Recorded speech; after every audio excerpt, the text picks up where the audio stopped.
Welcome back and happy Tuesday. We have a fascinating topic, at least for me, and I think for many of you this week, which is all around the future of hiring and what that means for talent. We will be joined by Ashish Kaushal, who is CEO of Hired Talent and founder of Consciously Unbiased. So this is another remote Tech Tuesday.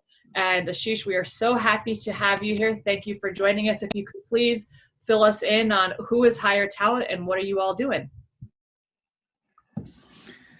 Hi, Scarlett. Thank you for having me on your LinkedIn livecast.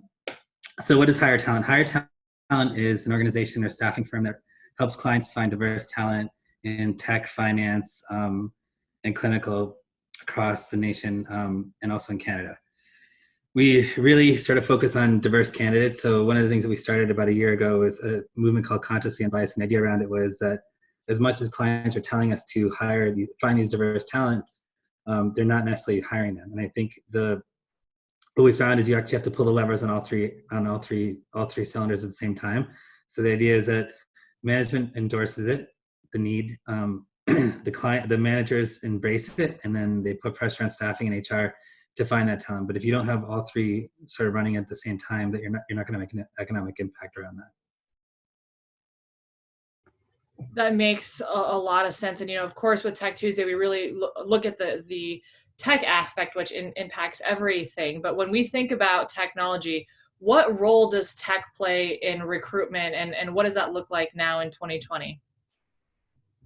I mean, for us as an organization, tech has played a huge role. So there's things like you can use AI, you can use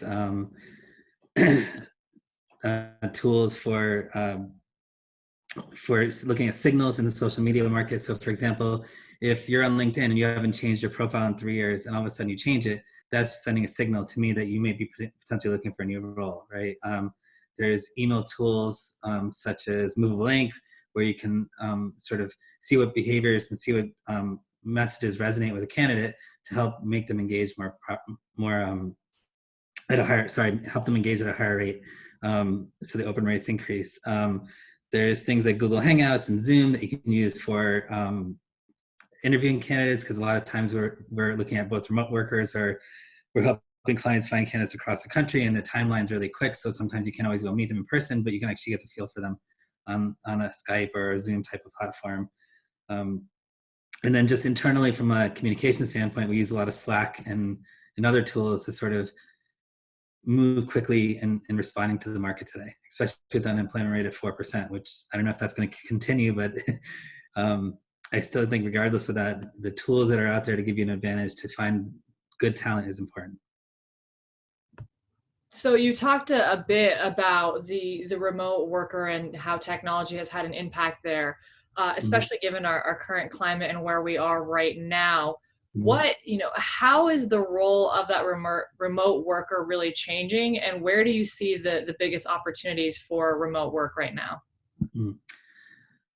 There's a few different areas you look at, right? So number one is, if you think about remote work, how do we manage that? And so there's tools out there like project management tools to make sure you're getting productivity off people, like Asana, for example. There's the other idea is that you're saving so much time commuting that you're actually probably being more productive. So I found even on our side, we've actually gone remote with our workers 3 weeks ago in anticipation of what was going to occur.